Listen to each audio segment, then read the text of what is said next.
What up, YouTube? Ed, WeskerGriff, coming back with a video response for my good friend on here, Steve, Purple GT22. Steve, a couple weeks ago, posed a pretty straightforward question to everyone in the community, which was, how has YouTube impacted your life? And honestly, this question I had to do a lot of reflection on.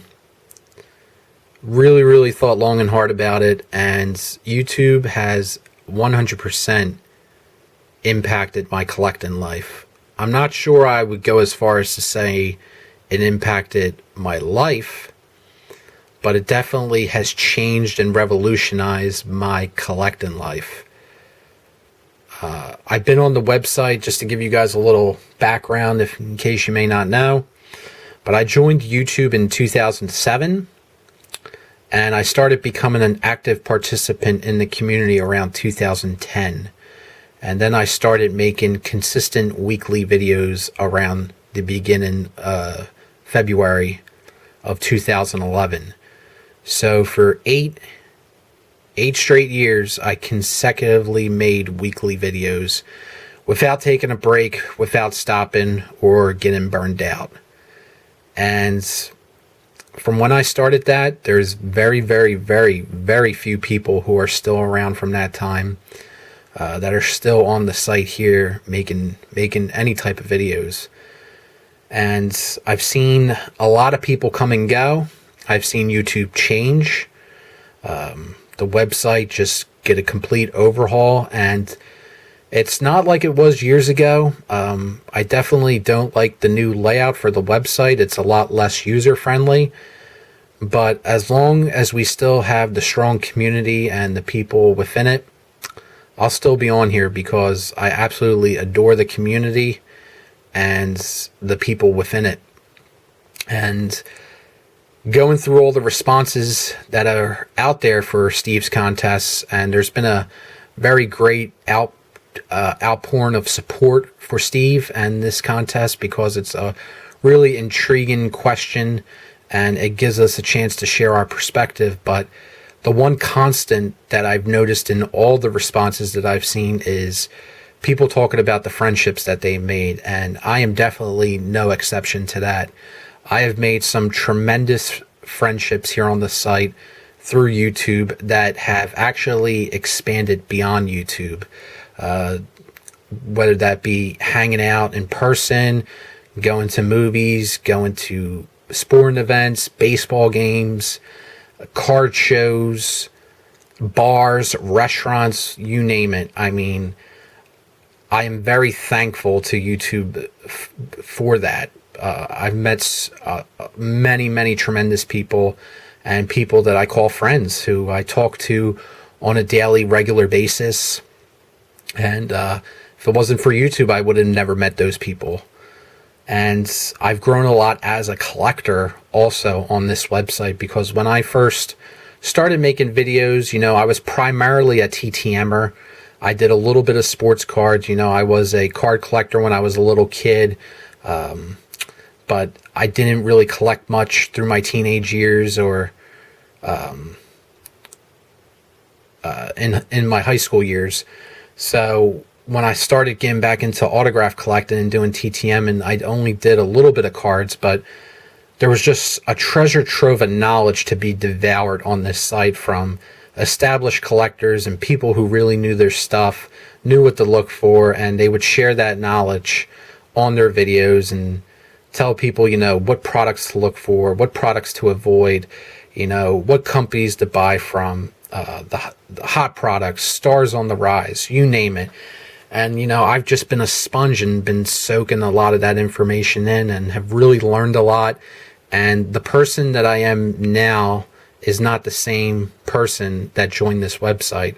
I've just grown a lot as a person and have learned a lot. And that's really because of YouTube. And I know there's a lot of other social media websites out there like Instagram, Facebook, Twitter, that people that used to be on YouTube do now, but to me, YouTube will always be the one true king, because there's just, I just like the personal aspect of it. It's really something to hear the person talk about what they picked up, or to hear the person and see the person get a crazy care package, and to see the excitement, to hear the emotion in the voice.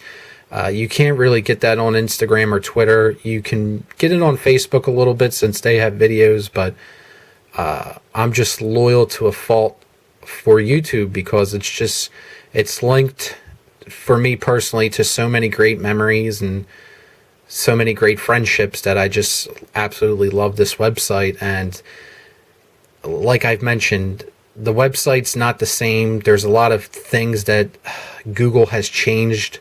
I mean, YouTube got bought out by Google years ago, but they've made a lot of changes to the site that honestly I really don't like. And there's been times where I just said, man, this is really, really awful. How they got rid of, the messenger system, how they got rid of the inbox system. And I understand why a lot of the older guys left, because the interface and everything, it's just not the same. But I have begrudgingly accepted it.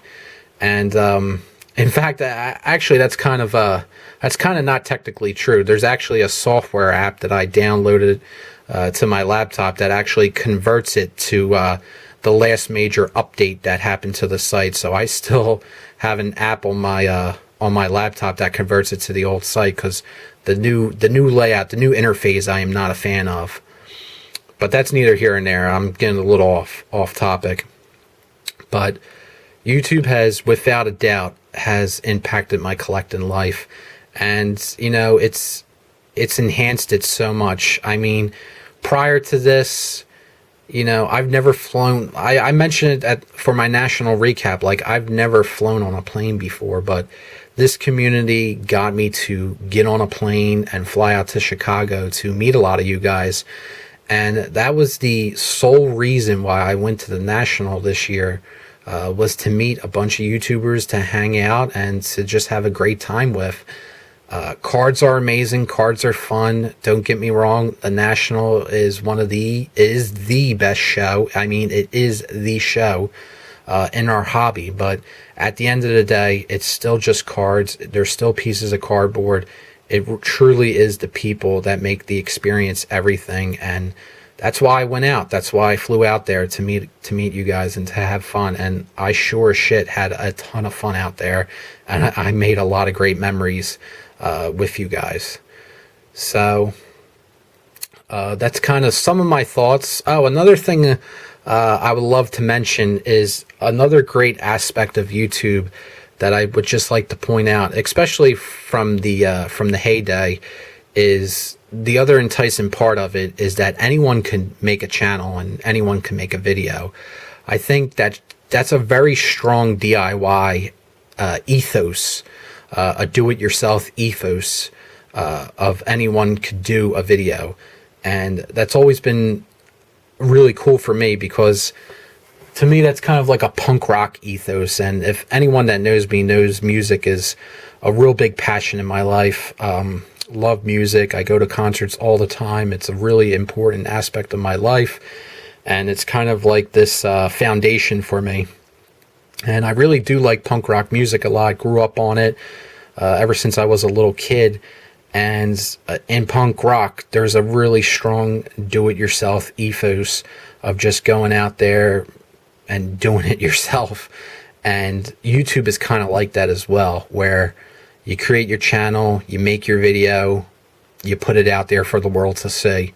It's kind of the same ethos, and that's a really cool thing with YouTube, and you can't really get that anywhere else on any of the other social media sites. Instagram, you just take a picture and you pop it on up. I mean, for YouTube, you got to put yourself out there. You got to show yourself. Sometimes you got to, talk about your stuff. And to me, that's always been alluring. That's always been cool. And very much enjoy it. And the one thing I'll say to people is, it's not an overnight thing. You gotta work on with YouTube. You gotta work on your channel. You gotta watch videos. You gotta engage people. You gotta, relationships. Rome wasn't built in a day. You really have to work for it. You have to put the time in.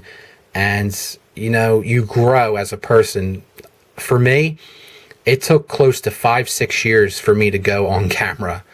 I wasn't comfortable, honestly, which is why I never showed myself on camera. And also, I didn't think it was important to show myself on camera. But when I went to the National in 2016, it was a pretty eye-opening experience that it was pretty important, because nobody, even though I was in the community for 6-7 years, people really didn't know what I looked like or who I was, because they'd never seen me before. So that's why I've kind of made a effort to at least once a month show myself on camera.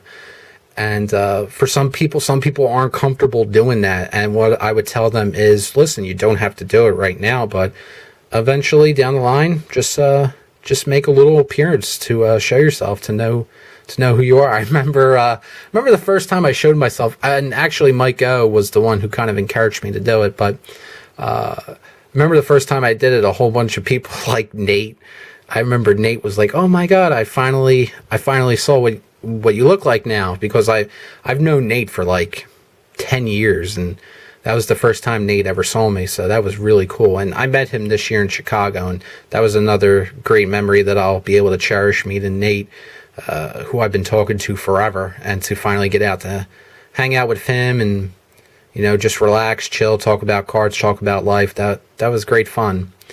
So Steve, I hope that response was good for you. I know it was kind of all over the place, but I hope it was able to make sense. But I made this video too many times, so this is going to be the final cut. I'm not taking anything out. It's just getting posted. So that's all I got for you guys. Have a great one. YouTube forever. And take care. Love the hobby.